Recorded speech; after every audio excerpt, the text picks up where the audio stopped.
from the heart of the city too busy to hate. A progressive voice making too much sense for corporate media's comfort. This is The Ron Show, where we the people come first. Here's your host, Ron Roberts. Hi, and thank you for listening. Weekdays, 4 p.m. on Georgia Now, 11 p.m. Progressive Voice via TuneIn, the replay, 8 a.m. on Georgia Now. Next week, we flip it.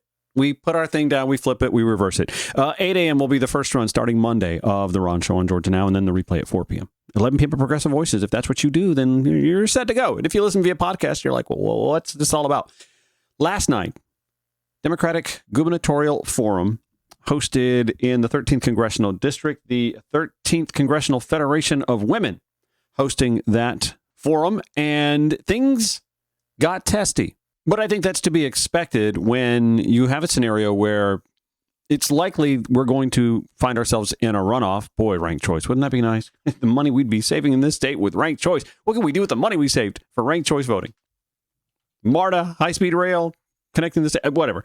No, but that's to be expected when you have no candidate showing overwhelming support. Keisha Lance Bottoms in the two polls that we have, 40% or 35%, whichever one is more accurate. Emerson College polling last week said 35%. Jeff Duncan ascending from 5% to 13%, if you are to believe the polling. So it's a race for second place. And it's a muddied mix after Jeff Duncan, if you believe this polling. And again, we're talking like 500 people here or there, 400 or 500 and less than 1,000 people in these polls. So how accurate is the polling? We don't know. But that's what the candidates are relying on, unfortunately, as well. Now, they may be paying for their own polling. I don't know. You should maybe ask around. Nonetheless, when you have candidates who realize that we're getting into the 2-month window before the primary, I mean, we're like 2 months and a week from the May 19th primary, right? There's going to be jockeying. Jason Estevez put down his first big money ad buy. He's got an ad running. We aired the audio from it yesterday. Was it yesterday? Yeah, or earlier this week. But he's got to make headlines. He's got to make up ground, right? And he's not relying just on the TV campaign. He also knows that, monetarily speaking, he's probably going to be outgunned by Jeff Duncan. And if Jason Estevez is going to be the number 2 person on the ballot in that runoff, we assume Keisha Lance Bottoms will still be the lead vote getter. I mean, maybe the polling's completely wrong. I don't know. Anyway, there is that hunt for the top 2 slots, and it seems to me that Jason Estevez, and Michael Thurman to a degree as well, believes that they're going to have to target Jeff Duncan in order to be one of the 2 in that primary runoff ballot. I want to play for you some audio that I first got wind of because I'm a follower of Greg Bluestein from the Atlanta Journal-Constitution on the Twitter X platform. Here's what he shared. His tweet read, the Democratic Forum tonight in Stonecrest got spicy. Jason Estevez and Jeff Duncan for pushing GOP-backed gun expansions and voting overhauls. Constitutional carry, permitless carry, campus carry that made our communities less safe. Jeff Duncan advocated for those bills. When it came to SB 202, which made our voting rights weaker, which suppressed votes across this state, Jeff Duncan called it a very good piece of legislation. So when you have the opportunity to do the work, don't just talk the talk when you're on the stage. Actually do the work. And I am glad that Jeff has seen the light.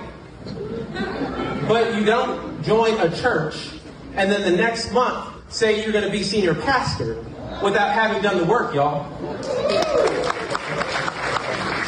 When I was on the school board and I was chair of the school board, I worked with Fulton County to expand the number of precincts and to make sure that they were in schools to make it accessible for our community members. In the state Senate, I served on the ethics committee, fighting against Republican efforts to weaken our voting rights. And y'all, it's just not Donald Trump that is trying to overturn elections. Republicans in this very state are doing it each and every day. And we got to stand tall and we got to fight back all along the way. So here's what I'll do as governor. I'm going to veto every piece of legislation that comes out of the legislature that weakens your voting rights. But I'm also going to make sure to work to expand your voting rights, making sure that we expand the number of precincts, that we have same-day voter registration, and that most importantly, that we protect our elections against what Donald Trump is trying to do, which is trying to overturn an election before it even happens. We are in serious times, and this man is trying to cheat his way into not only keeping Republicans in power in the state of Georgia, but in staying in the presidency. And we got to fight back to stop him. And then Greg Bluestein shared Jeff Duncan firing back. Jason must have woke up this morning and realized it's still at 3% in the polls after 18 months of doing this. Wow. And so if I wanted to get personal attacks and lies and half-truths, I would have stayed in the Republican Party and listened to Donald Trump's BS. Okay? But I've decided to not do that. I've decided to focus on solving your problems, right? Affordability crisis, healthcare crisis, and Donald Trump crisis. That's what you care about. Right? That's what you need help with. You don't need people up here to throw partisan cheap shots to get out of single digits. You need somebody to show up to be a champion, to fight for you, fight for your neighborhood, fight for your kids, fight for your retirement. I'm not doing this because I want to pad my resume and act like I'm just going to be governor for a few years, stop at the school board or stop at the state senate just long enough to watch the paint dry. I want to solve your problems. I want to win this race, and I want to beat the Republicans worse than you do. Thank you. So perhaps you're wondering what led to that. I promise we will get to it. But I'm going to first give you the introductions from all of the candidates who were on that stage last night. And all 7 Democratic candidates were, you know what, I take that back. I keep mentioning Amanda Duffy. She has registered. She has filed. She is qualified to run. She didn't make it to this candidate forum. But Keisha Lance Bottoms did. Yesterday's guest, Olu Brown, did. Jeff Duncan did. Who else do we have? Jason Estevez, Derek Jackson, Mike Thurman. My bingo card, it's completely full as per yesterday's forum, which took place in Stonecrest. So now, before we get to the juicy part where this came to like sparring, that verbal sparring that you just heard. And by the way, it was actually triggered by former DeKalb CEO Mike Thurman. Anyway, we will get to that. First, I want to let you listen to the introductions from all of the candidates at that forum last night, which I believe was seated alphabetically. So Keisha Lance Bottoms, former Atlanta mayor, was up first. Good evening, everyone. Thank you for having me, to Pastor Brian and the beautiful First Lady of this church, and to all of the elected officials and all of you who care about our democracy. I am Keisha Lance Bottoms. I am at least a 5th generation Georgian, being able to trace my family back to a plantation in Crawfordville, Georgia. I woke up the day after the last presidential election, and after I said a few words that I cannot repeat in this church, I prayed about what I'd be called to do in this season.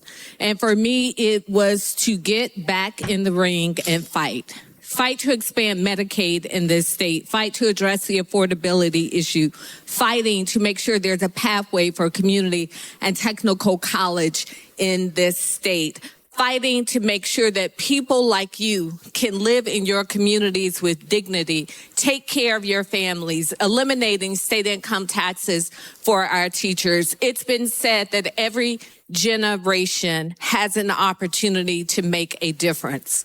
This is our defining moment. Generations not yet born will judge us. What did we do at this time? And I hope for all of you in this audience is to stand up for what is right, to fight for our democracy, and to make sure that our voices are heard through our votes. Thank you.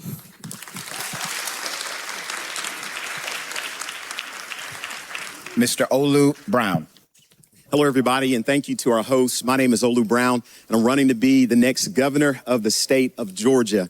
I know what the cost of a gallon of milk is. I know what the cost of a loaf of bread is. I know how much it costs to have a 14-year-old and buy a pair of shoes at the beginning of the year, and they outgrow it by the end of the year. I know what the costs are for health insurance, because for our family, as an entrepreneur, our monthly health insurance is now more than our monthly mortgage. I understand what the people of Georgia are facing.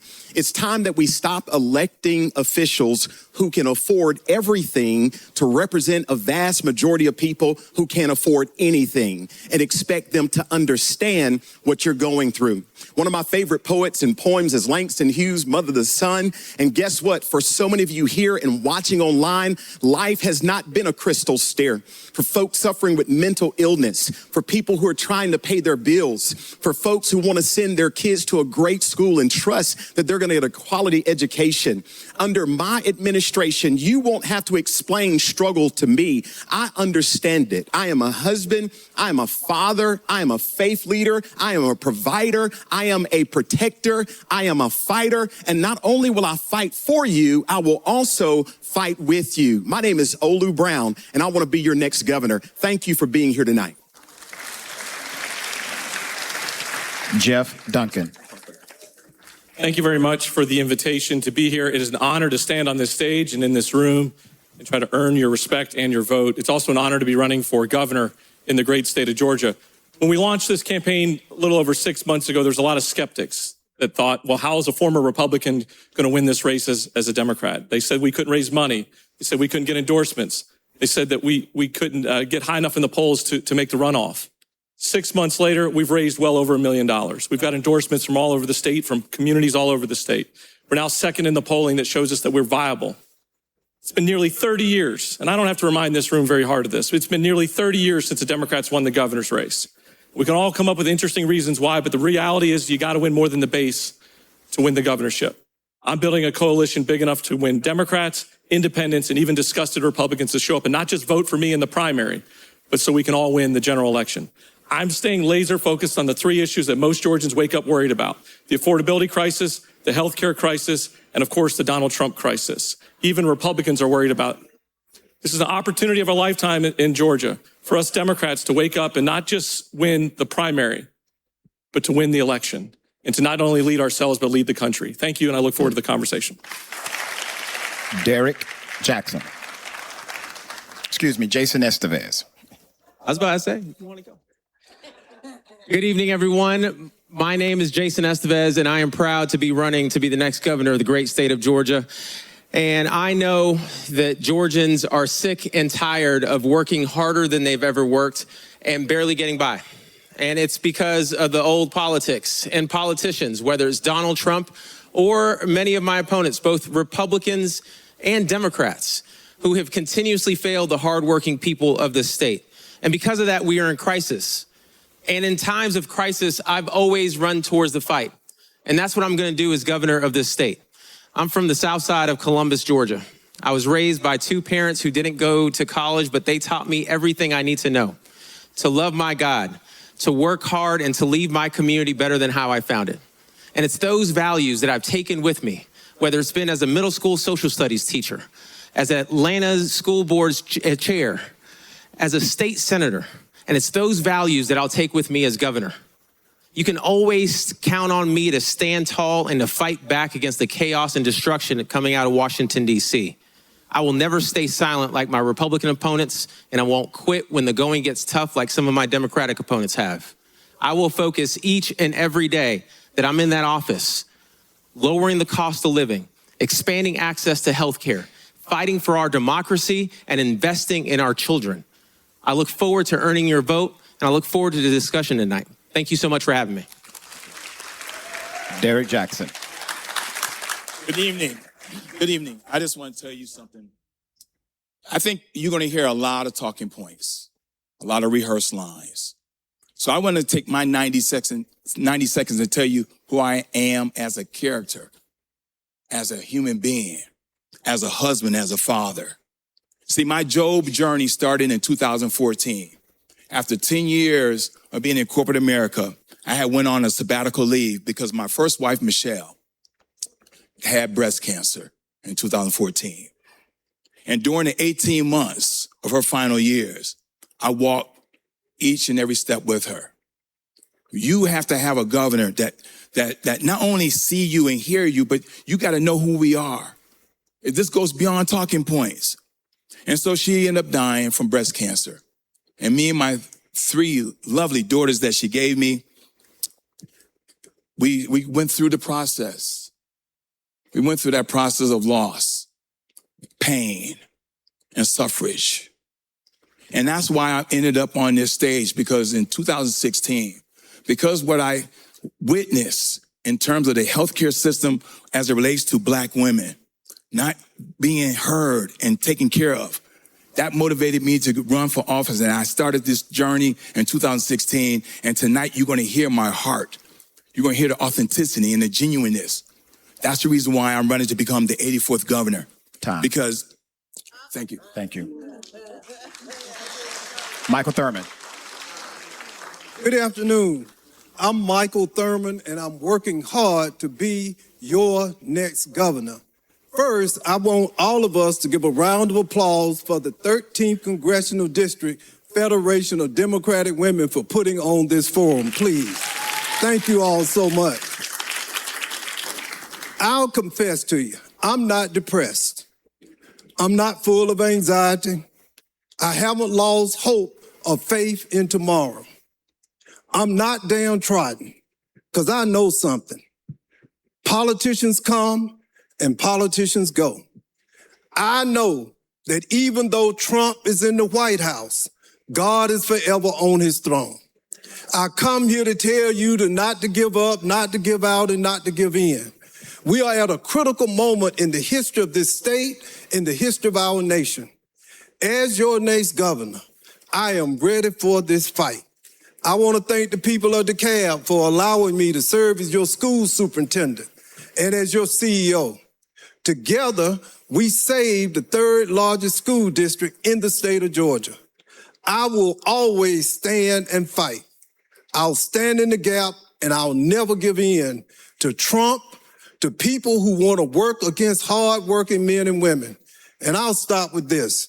As Fannie Lou Hamer said, I'm sick and tired of being sick and tired of Republicans who are running the state of Georgia. Thank you. Okay.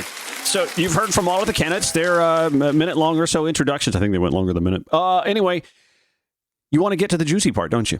We will get to the juicy part. How it came to be that Jason Estevez and Geoff Duncan were sparring verbally. When the Ron Show returns on Georgia Now, Progressive Voice of Via, tune in.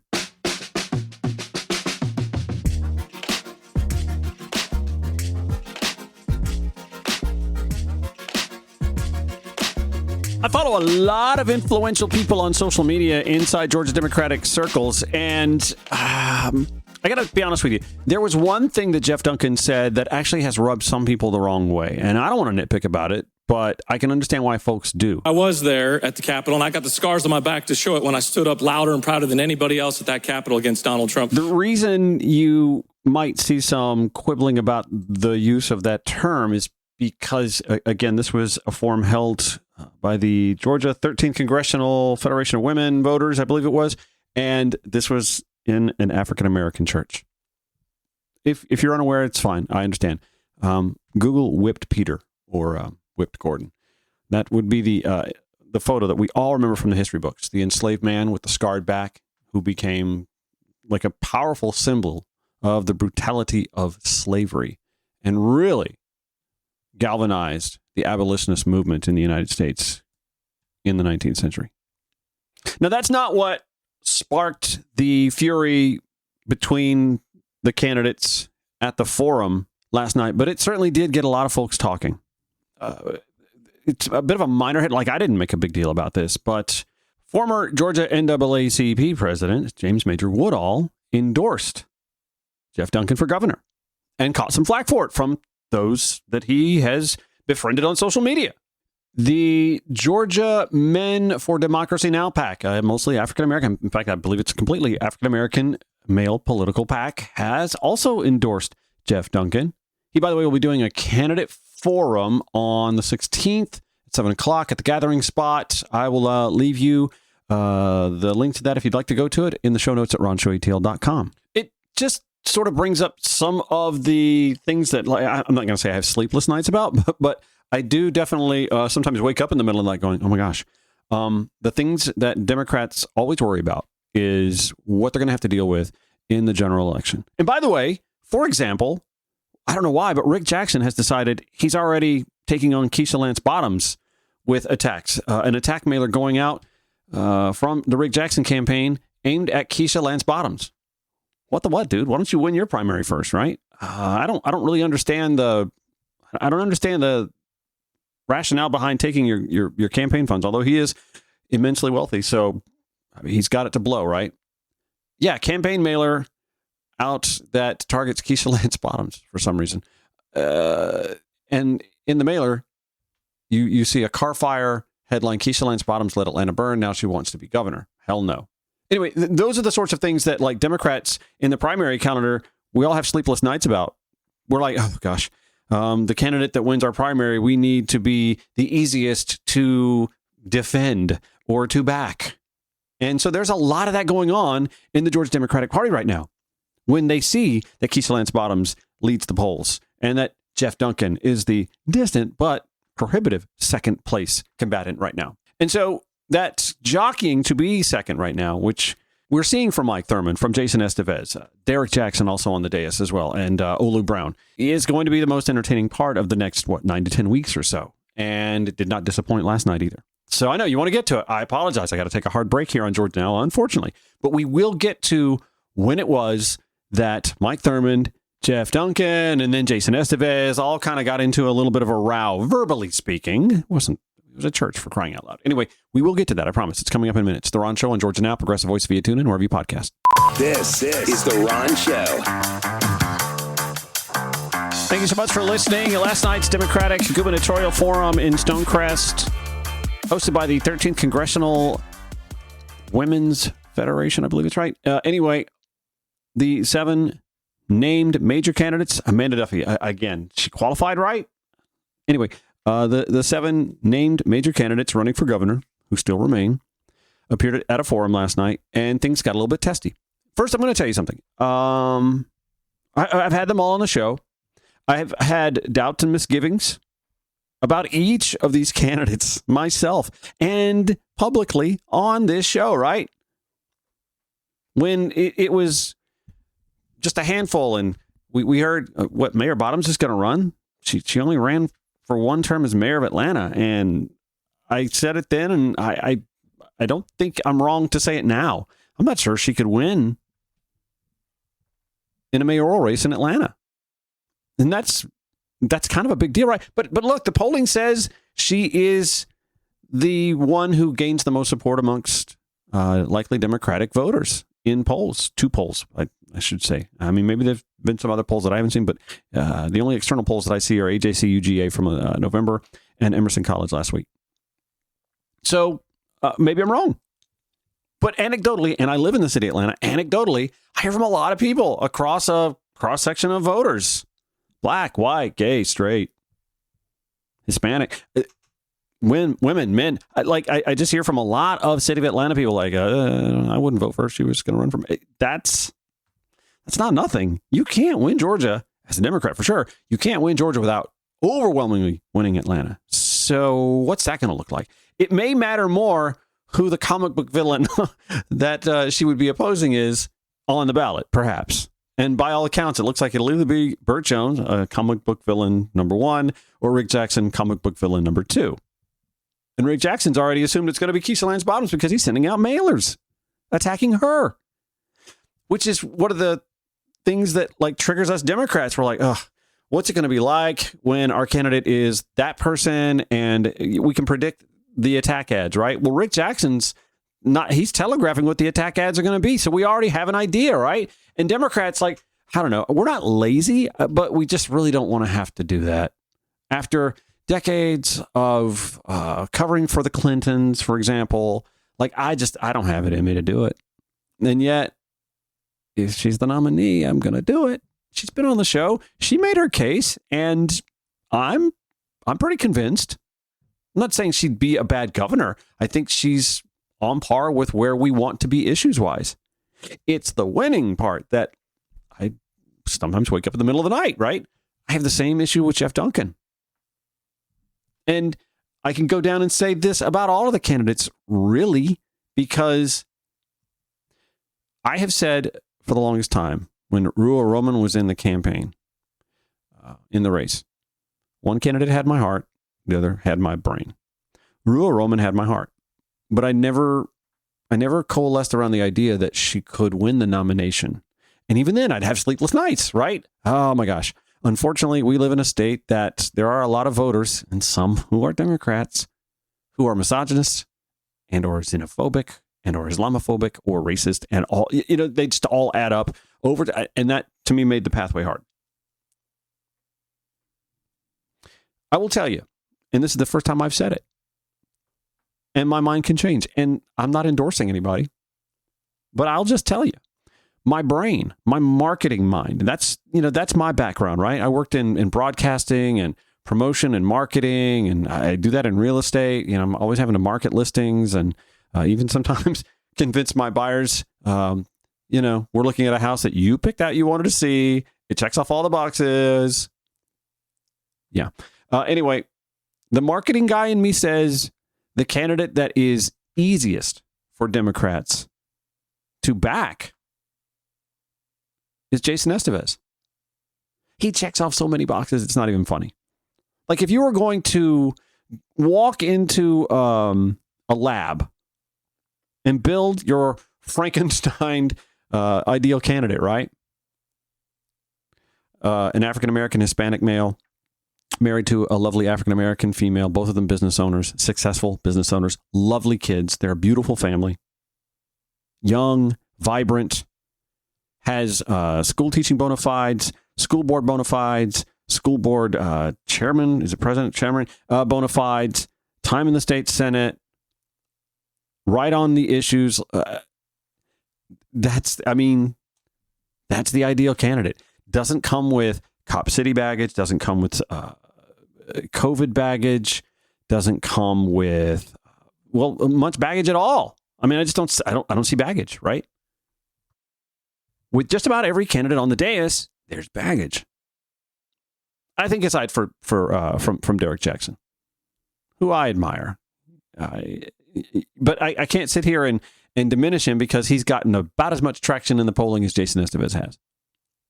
I just happen to think Jason Estevez is, again, just from the lab, he is concocted to be that candidate. But I'm going to support whoever's going to be the nominee. Any of the 7, right? Any of them. Olu Brown, fantastic. You know what? If you went into a lab and Olu Brown, I could say the same thing about Olu Brown, who is, by all accounts, only trailing Jason Estevez by 3 percentage points in the Emerson College polling, if you're to believe the polling, which I put an asterisk by. Melita Easters corrected me on that last week. She's like, I took part in the poll last November and they couldn't even pronounce all of the names right. So, okay, noted. So there, I've said it. That's who I like. If I wanted it to be easy, and do we ever make it easy for ourselves, Democrats? It would be Jason Estevez. But I've also, having interviewed them all, having followed these forums, and gotten to know them all a little bit better through my show and through these forums and through their interactions with others, I've gotten to where I've warmed to Keisha. I've even warmed to Jeff.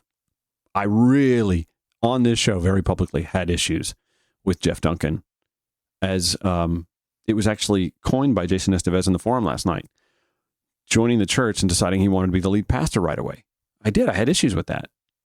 And I kind of still do to some degree. Like, I would love to see him running to help us flip the state house or Senate here in Georgia. He's done that before. He's worked in that realm before, so he's familiar. But that's not what he chose to do, and so that's fine. He's also pulling in a lot of money, and he's pulling in some influential endorsements. So he's showing that he has the political wherewithal to pull the levers. And that has me, and by the way, I believe he's sincere. I believe he's very sincere. I think that we as Democrats have to accept that sincerity in some regards. And I know I'm going to catch some flack for this from some folks who are just adamantly not going to accept his sincerity. That's fine. That is your choice. But I certainly hope, if he becomes the nominee, I certainly hope that you understand that not voting for the nominee is a vote for the opponent. And if it's Burt Jones or it's Rick Jackson, that's going to be ugly. We can't Jill Stein our way into a bad governor. So let me give you a little bit more of the back and forth. I really focused on my audio grab from last night between former former Republican Lieutenant Governor Jeff Duncan and former State Senator Jason Estevez for a reason. I wanted to sort of frame how it got to where it got nasty last night. And I want to start with a portion of last night's event where Jeff Duncan talked about being the enemy. He talked about being behind enemy lines and understanding how the wiring is, how they operate, what the mindset is. And that's pretty valuable for us to have within our camp. You're right to call out the fact that Georgia's leaving tens of billions of dollars of federal money on the table. It's transit, it's healthcare, it's education. The list goes on and on. I've lived behind enemy lines. I've seen how they operate. The budget is operated on direct partisan divides. It is, right? We don't fund transit because it's R's versus D's, not because it makes sense. We don't build up public school systems. We don't expand Medicaid. I want to take 10% of our state's rainy day fund.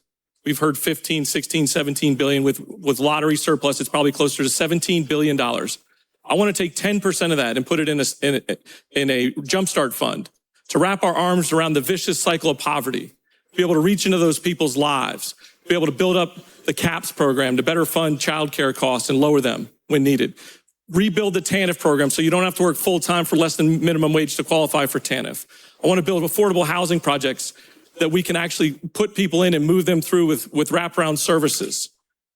And we want to expand Medicaid. We should never send somebody into the hospital without health insurance. And look, a former Republican, I've literally explored every possible route to improve our healthcare system.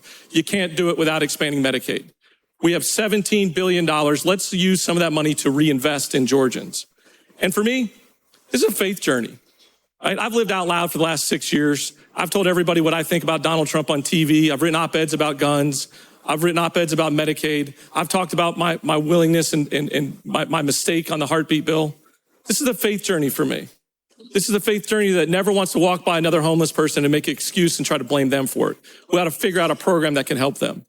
We ought to never walk by a hospital waiting room and worry if somebody that's having to show up and either bankrupt themselves or bankrupt their community hospital. We can do better. I will do better. I'll show up day one ready for the job. Thank you. I will do better. That's not nothing. Jason Estevez, same question. I want to be clear that the economic downturn is not coming. The economic downturn is already here.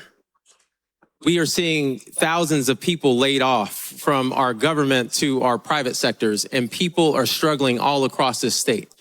My wife and I are small business owners. We own an urgent care and 2 breakfast restaurants. Together, we employ about 100 Georgians across this state. And I can tell you that small business owners are struggling, which is why you see so many small businesses across Metro Atlanta closing down because of Trump's economy. And at the same time, I know people who make $35,000 who are struggling, just like people who are making $200,000 who are struggling to afford to live in this state. So as governor, I'm going to do everything I can to bring immediate relief. And I did that work starting in the state Senate, where I passed legislation to reduce property taxes for our seniors because I saw too many of our seniors being pushed out of our communities. But I'm also going to make sure that we do several things within days of me being in office. One, I'm going to lower the cost of living. I'm going to stop those private equity funds from buying up all of our single family homes. But I'm also going to make sure that we stop sending the tax giveaways, billions of dollars of tax giveaways to data centers. And I'm going to make sure that that money goes into your pockets. But most importantly, what we have to do is make sure that people have opportunities to go back into good paying jobs, which is why I'm going to be focused on workforce development, making sure that we expand apprenticeship programs, ensuring that we have a free technical college system of Georgia, and that we're lowering the cost of healthcare. Y'all, we have to do everything that we can to lower the cost of living, and it's just not in one area. It's across our entire economy. And the good news is, y'all, we have the talent and we have the resources to get the job done. What we're missing is leadership. I am that governor. Okay, so, I mean, innocuous, right? Everybody's getting along. Things are going great. When did the rhetoric sharpen? Well, I don't know if it was that Jason Estevez saw an opening or Michael Thurman created the opening in us. I don't really, but it actually started with Michael Thurman, former DeKalb CEO, who mentioned Duncan by name, and the way the moderator set the rules up, if you're mentioned by name, you get to respond, and et cetera and so on. And that's where it sort of devolved. So we'll get to that when the Ron Show returns. George Now, Progressive Voice via TuneIn, wherever you podcast.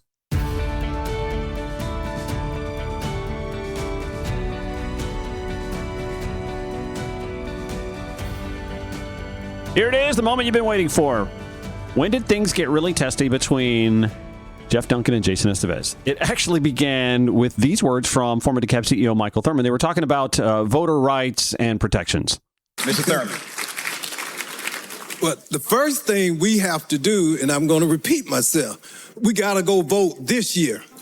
The only way you're going to change those laws is you got to elect a Democrat as the next governor of the state of Georgia. That's the only way it's going to happen. And by the way, that Democrat need to be named Mike Thurman. You got to have a majority in the U.S. House of Representatives. You got to go and vote. Listen, it's fundamental. Study the history of Georgia. In 1908, the Georgia legislature and then a majority of Georgians voted to disenfranchise black voters. What you are seeing in the Republican House and Senate is continuously eroding the right to vote. Mm-hmm. Mr. Duncan knows it because he was there. That's right. There it is intentional and it's purposeful. And ever since we elected a black president, come on now, ever since we elected 2 Democratic senators, there has been a concerted effort in Georgia state politics to erode the right to vote of people of color. That's just a fact. Now, what are you going to do about it? Go pick your outfit out. And you can't pass out water at the polling place. Take your own damn water, but you got to go vote. And that's all I got to say. Thank y'all. All right. Geoff Duncan now. Michael, I appreciate you giving part of my stump speech. Civil. Because you're right, I was there at the Capitol, and I got the scars on my back to show it when I stood up louder and prouder than anybody else at that Capitol against Donald Trump when he tried to disenfranchise and steal millions of Democrats' votes. Not the phrase I'd use. Also stood up when Republicans tried to pass voter suppression legislation. And as lieutenant governor, you don't vote yes or no, not even in a tie. So the only way I could protest was to walk off the rostrum and create a moment of chaos for them to slow it down. And that bill ended up not becoming law. But they, of course, came up with SB 202 and other versions, which turn on any CNN clip, any YouTube video. I've spoken as loudly as I possibly can against that legislation. Look, he did. This is the 21st century. This should not be about trying to partisanly divide the process of voting.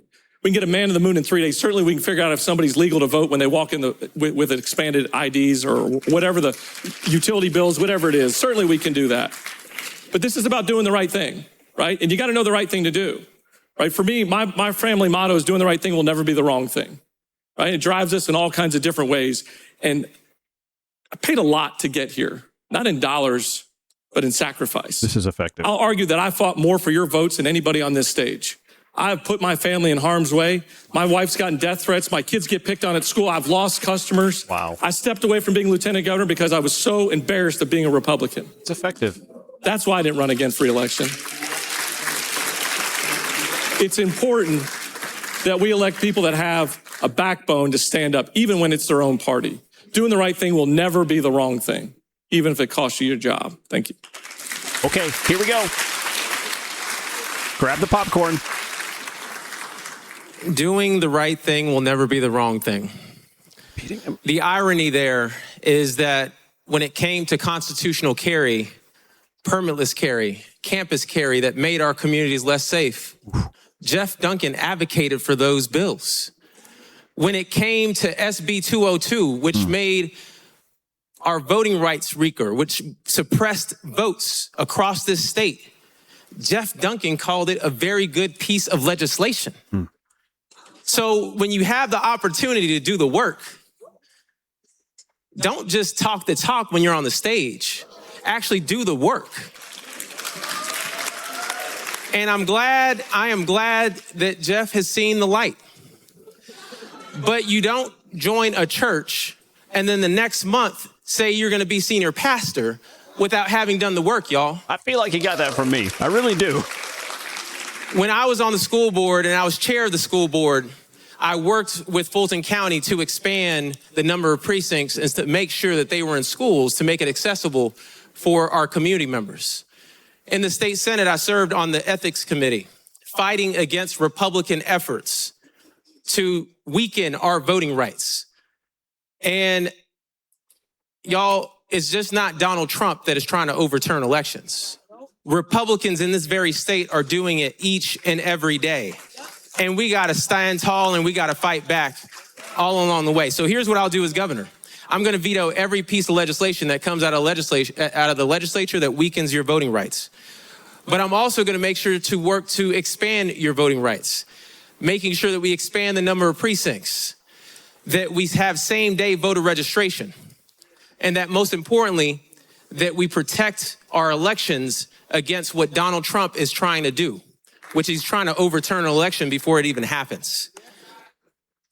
We are in serious times, and this man is trying to cheat his way into not only keeping Republicans in power in the state of Georgia, but in staying in the presidency. And we got to fight back to stop him. Okay, hold on. Here's what I'm going to do.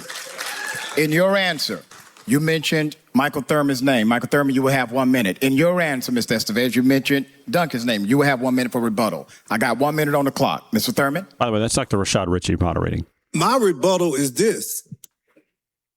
When you were escorting Donald Trump around Atlanta He's talking to Duncan. in a limousine, I was here in DeKalb County fighting Trump when they tried to intervene in our election the same way they did in Fulton County.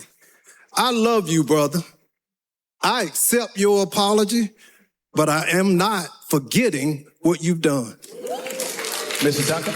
All right. Still got some time to change your mind. So Jason must have woke up this morning and realized he's still at 3% in the polls after 18 months of doing this. Wow.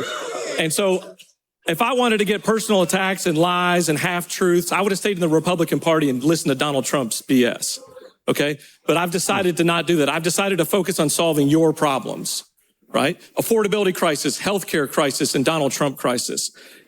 That's what you care about, right? That's what you need help with. You don't need people up here to throw partisan cheap shots to get out of single digits. You need somebody to show up to be a champion, to fight for you, fight for your neighborhood, fight for your kids, fight for your retirement. I'm not doing this because I want to pad my resume and act like I'm just going to be governor for a few years, stop at the school board or stop at the state senate just long enough to watch the paint dry. Let's unpack that real quick. He is demeaning legislative service that Jason Estevez did in the state senate. He was in the state house, and demeaning being I guess he's demeaning him being on the school board. Jason Estevez was actually a teacher too, though. I'm gonna act like one of those figure skating judges. That's a deduction. That's not cool, man. I want to solve your problems. I want to win this race, and I want to beat the Republicans worse than you do. Thank you. Mr. Estevez, you have a rebuttal. I got 1 minute on the clock. You hear the audience. They're enjoying this. So I'll say this. There is no job in politics harder than being on the school board. And you can't just use your mouth and not act.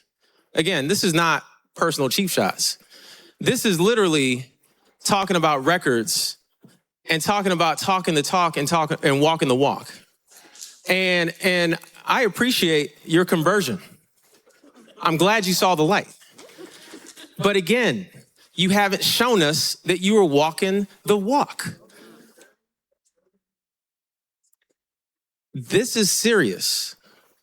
And we can't trust the Democratic nominee to the most powerful office in this state. We can't trust that office to someone who is already, after issue, shown us that he's with the other side. This is not going to be easy, right? I mean, the next 9-10 weeks, it's just not going to be easy. I wanted to share that with you. I know not everybody gets to go to these forums. I didn't either. Or even keep up with when these are all scheduled. They just pop up and it's like, I've got, other things to do. I've got jobs and showing houses and going to listening appointments. I'm coaching a softball team. And this show takes up a lot of my day. So unfortunately, I don't get to go to these things either. But when I can get the audio, and I really had to work to get the audio, I had to find in fact, I had to download an app. I wanted you to hear it. I wanted you to hear how that went down. I don't know if it changes your mind, who it is that you're backing, who it is you're supporting, but I wanted you to hear what last night's forum felt like. And it looks like that jockeying for second place is in full battle. Ashling running for Secretary of State. She's on the Ron Show next, and she's got a little fight in her, too. It's the Ron Show, Georgia Now, Progressive Voice via TuneIn Review Podcast. Back after this.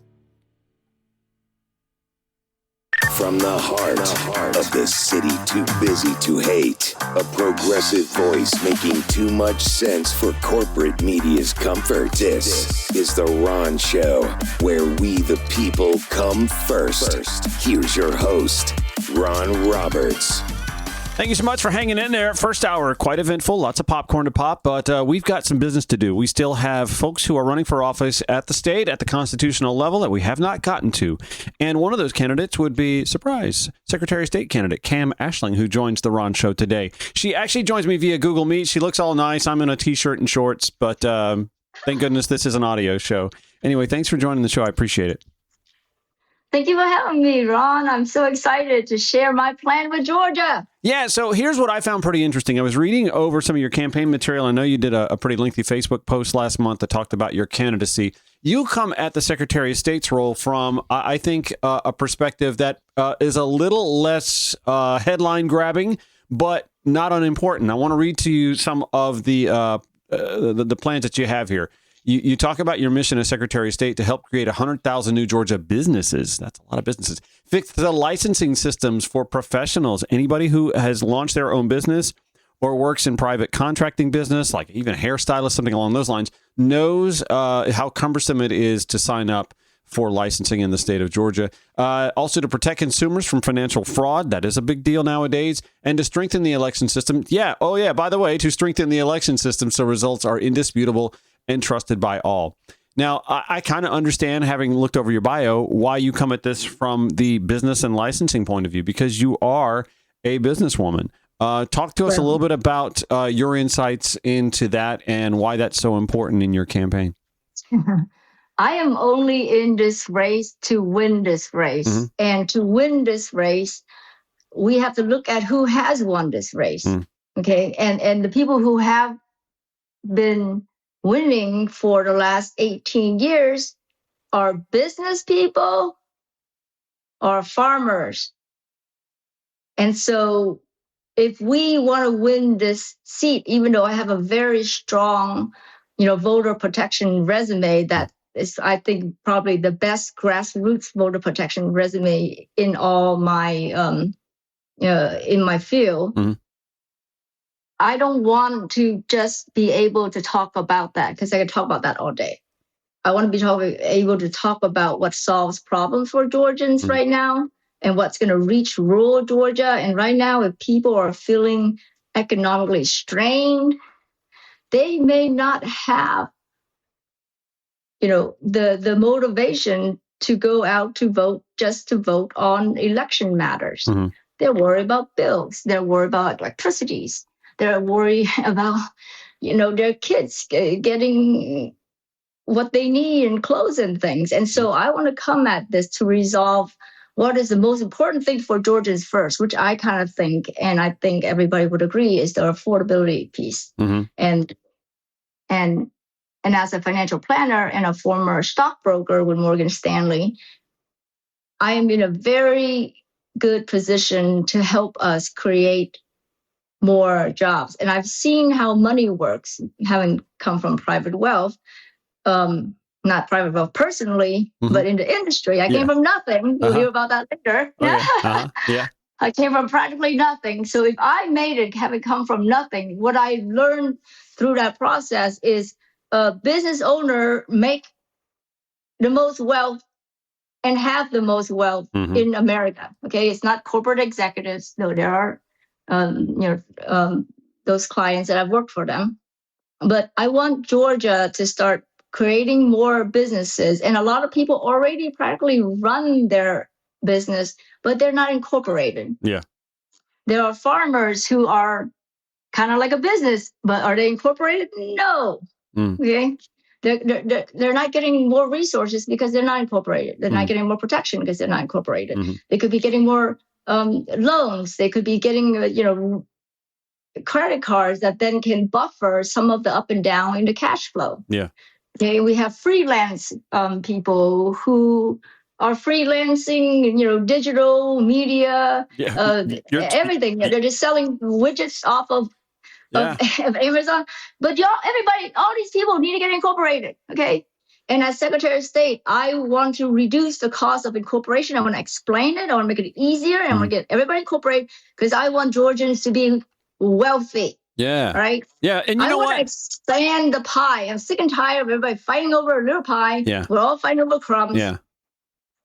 No, I get what you're saying completely. I mean, I launched a small business myself last year, and the process is arduous. I mean, and listen, I haven't even talked to anybody yet about what it's like to get a business license in the city of Atlanta. That is cumbersome in and of itself. But you're right. At the state level, becoming an LLC or becoming incorporated is very cumbersome, no doubt about it. And there are a lot of folks who contribute to the Georgia economy who are solo business owners who, again, get to the website and go, "Oh my God, I don't know what to do." You almost have to hire. I'm intimidated by this website. I think a squirrel arranged this website. It's not intuitive at all. Yeah.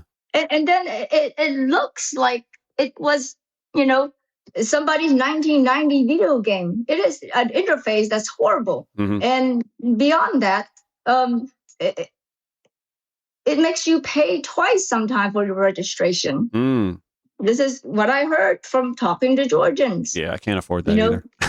and then some of our friends at the counseling association told me that it was the new goal system that they built that they spent all this money on. They want gone because it's so difficult to navigate through, and it caused a lot of people to have their license lapse, and they weren't able to attend XYZ event. Yeah. Because they weren't licensed. It's funny. It's funny though. We talk about that system being so cumbersome and awkward and outmoded, and yet at the same time, I do want to go back to our election system because there are folks who complain about it as well, and it's sort of bipartisan. Like Democrats 6 years ago did not like the system that we now have in place. They questioned it. And now they don't question it as much, but there are those on the right, election deniers, mostly inflamed by Trump and his 2020 loss, who now are skeptics and deniers and want to go back to hand-marked paper ballots. It's almost as if the roles are reversed.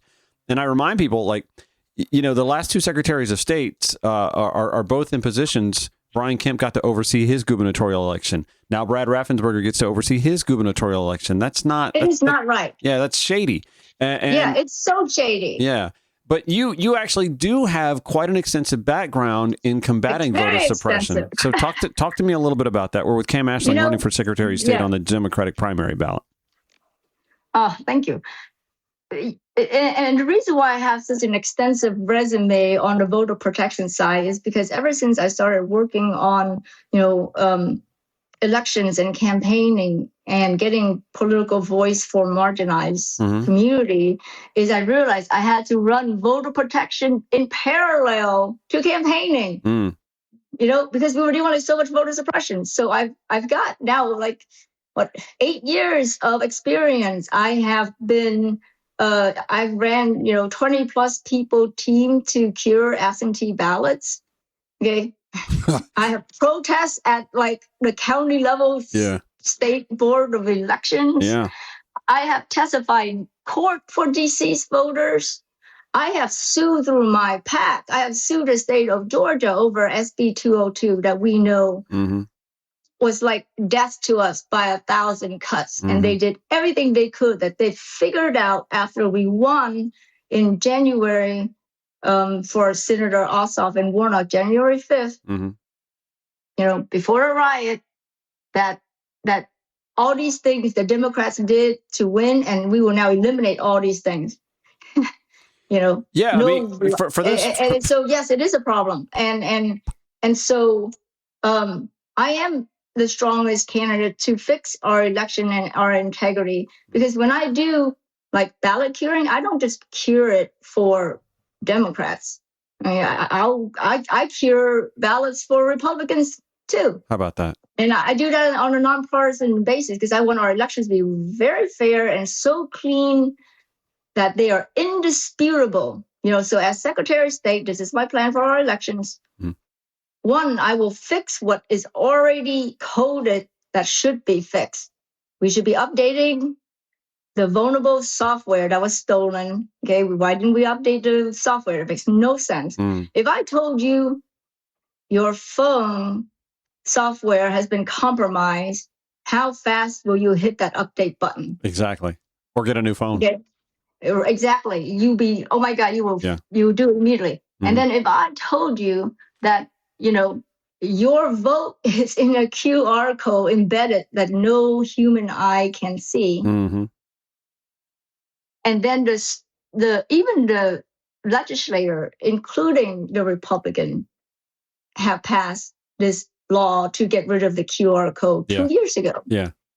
Okay. Even at least, if you're going to do something like a QR code, even at least letting me go back home and log onto a website and see that my vote has been cast and that what I voted for shows up, so that I know. You know what I mean? Like the chain of custody is a bit of a question. But even that election, even that like very precise election security expert won't like that either, because then you're still dealing with the computer is showing you one thing, but what is it counting? That's true. No, you're right. Right. Yeah. So as a financial person, what I want very strongly for us to have is the ability to audit our votes and our counting. And so I want evidence-based elections, things we can defend. I want to strengthen, our poll workers' ability to manage many things. I want to pay them more. Okay, I want to get better and more poll workers, because when we make mistakes, they use that against us and they try to then invalidate us. Right. My vote was also included in that pile where they said the poll manager didn't sign the poll tapes. Okay. And I have ran around election chasing down poll tapes before too. By the way, can we change the receipt too, so that it doesn't have the Canadian message at the end of it? Like, if people are going to sign something, it shouldn't be signing for a law in Alberta, Canada, right? It makes no sense. No, and so there's, but the Secretary of State office shouldn't just be sitting there pushing paperwork. It needs to be proactively trying to figure out how to make it easier for voters who are eligible to vote, and not spending all this time trying to run the inverse of democracy, which is the politician choose their voters instead of the voters choosing their elected politicians. You're right. Well, and I mean, they already get the opportunity with gerrymandering, and that's not under your purview. But like coming in now to where the Secretary of State's office would be in charge to meddle with the way we handle our elections is something that's a little concerning. I do want to remind folks, by the way, that you ran the PAC, the Georgia Advancing Progress PAC, and you sued the state of Georgia to fight voter suppression before and the takeover clause in SB 202. Remind folks about the takeover clause, because that's pretty important right now. Yeah, and back then people didn't see that, but as somebody who's been on the ground working in voter protection, I'm like, oh my God, they want to take over our elections, and they just put a clause in there that legally allows a partisan person, who could be a Democrat or Republican, take over a county election if they think you made too many mistakes. And that's the takeover clause. And so, if our president decide that he now wants to target Fulton County and find 3 or 4 or 10 things that are going wrong in that county, then they start saying that, okay, that's validation to now take over Fulton County. If you take over Fulton County, you effectively have taken over the state of Georgia. Yeah. And the outcome of a battleground state that I fought very, very hard to make it a battleground state. And this is my fight to stop them from ending our democracy and ending our ability to vote and get our vote counted the way we voted and have it auditable so we can verify and prove that we voted a certain way. And I want accurate, precise elections that nobody can dispute. I'm sick and tired, like everybody is, of all this fighting, fingerprinting. He did that, they stole our stuff and we recounted again. And the reason why these holes exist for there to be even these cases is because the current Republicans have left all these holes open. Yeah. They claim to be all into voter security. They are not. They leave the QR code there, which is like a black hole, and then they leave stolen software flowing around the universe, and then they're running their own election while they're in their election. Yeah. And then they're purging voters at like 500,000 voters, and if they are wrong with 50,000 voter, that is more than the margin of what we won on. That was, 11,700. And the burden is put back. Cheating. Yeah, the burden is put back on the voter to deal with it. 1,000%. We're with Cam Ashling. She's running for Secretary of State. I'm going to take a quick break and come back. We're on the Ron Show. It's Georgia Now, Progressive Voices via TuneIn.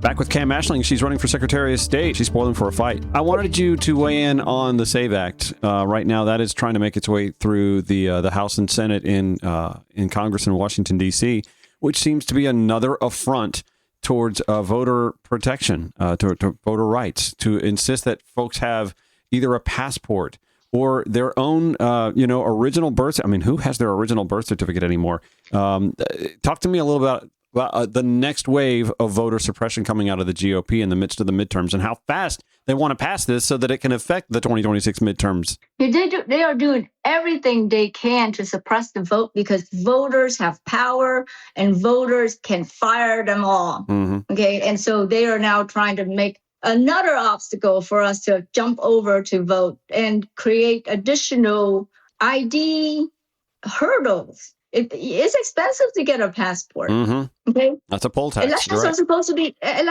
to be free and fair. Right. And not everybody's got their passport hanging around them. And this is very strategic. It's the same strategic surgical voter suppression that's been architected in Georgia time and time again. Mm-hmm. They know what community will have a hard time with this. Mm-hmm. Okay, we're talking about. Well, you're talking about economically. Yeah, you're dealing with poor people, but economics. But that will also affect MAGA voters, but also women who marry, who maybe even divorce after the fact, the LGBTQIA plus who hyphenate their last names, trans individuals who change their name altogether in the process. I went to court testifying about this. You know what? My voter that I went to court to testify with Fair Fight on, it wasn't even a letter. We're dealing with exact match now, right? This is exact match from Georgia, now imported to a federal level. And her name was spelled correctly, but what was wrong was a lack of a space. It is that egregious, and it catches immigrants. Yeah. The Black community with spelling that are different. Yeah. And they are trying once again to get us at a higher federal scale. And I think what they're really trying to do is federalize elections. Yeah. Well, that seems rather apparent. Yeah. Pretty obvious. I mean, the president literally said he's holding his breath until they pass the SAVE Act for him to sign into law. Oh my God. And this is why I'm running for Secretary of State. This is why I'm a fighter here to fight for us, to the bitter end of my day, because I've been doing this work for so long on the ground. I'm sick and tired of kind of like defending things afterwards. I want to now be at the source of our problems and to stop them from ever coming out into be, so if you're looking for somebody who will defend our voters and defend our elections, Cam Ashling is the person you vote for. I am the SOS goat. Okay, and I also own goats. Yeah, I was going to ask you. Give us a little bit of your livestock background. You own a business in Atlanta, but you also own you do livestock in Forsyth County, right? Yeah, yes. I've got a herd of goats. Oh my God, they just had 7 more babies. But I kind of use the goats to get young voters to come out because, I'm in the GOTV business, get out the vote business. And I get out the vote for the Black community, the Hispanic community, the Asian community, suburban moms, college kids in Athens. I am everywhere. Do not let anybody pigeonhole me to just AAPI work. Okay, I've graduated that from a long time ago. All right. And so I'm a farmer up in Forsyth, and let me tell you something, why everybody should vote for me. Okay, this is very strategic because I'm a strategic planner. Okay. My farm is located right on the border between the 2 largest Republican counties in Georgia, Forsyth and Cherokee.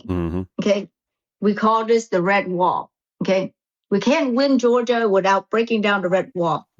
Right. And so I am strategically located, unlike my city friends. I can run the city and I can run rural Georgia. And I did this when we were the only race to win during Warnock's re-election. Okay, everybody else got completely demolished painfully, you know, and I did that working on these two big Republican counties. And I can do that as Secretary of State on the November ballot. I need everybody to vote for me to get me out of the primary, which is May 19th, or vote early. Terrific. Okay? All right, so here's what we're going to do. We're going to put your campaign website in the show notes for today's show at ronshowatl.com. Cam Ashling, you hear her. She's spoiling for a fight. She's ready to win this thing, and she's ready to work for you if she wins the nomination on the primary in November. Thank you so much for joining me today on The Ron Show. I appreciate your time. Yes, likewise. I can't wait. So Cam loves Georgia. Okay, I do this out of love. So if you love Georgia, you vote for me. Let's go do this and win it. Good stuff. It's The Ron Show on Georgia Now. Progressive Voices via TuneIn.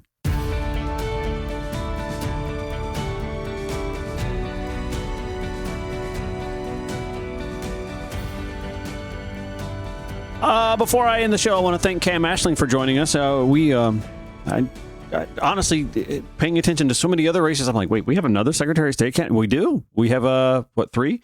And we've had all three now on this show. So another bingo card. Ho-hum. All of the 7 gubernatorial candidates have been on this show. I'm sorry. I know Amanda Duffy has qualified. No website, no social media. How do I reach out to her? Amanda, if you're listening, feel free. Hit me up, Ron at heregeorgianow.com.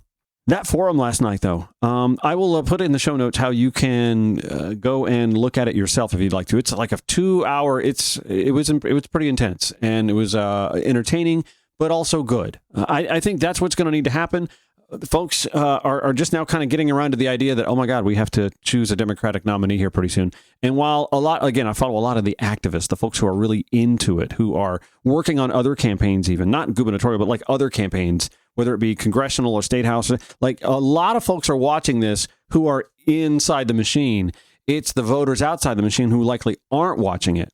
But I think, well, this is one reason why I do this show. I want people to be informed as to the sort of character and background and history and bona fides that each of the candidates have. And that's why we work so hard to get them all on the show and to get as much of the audio from these forums to you as is possible.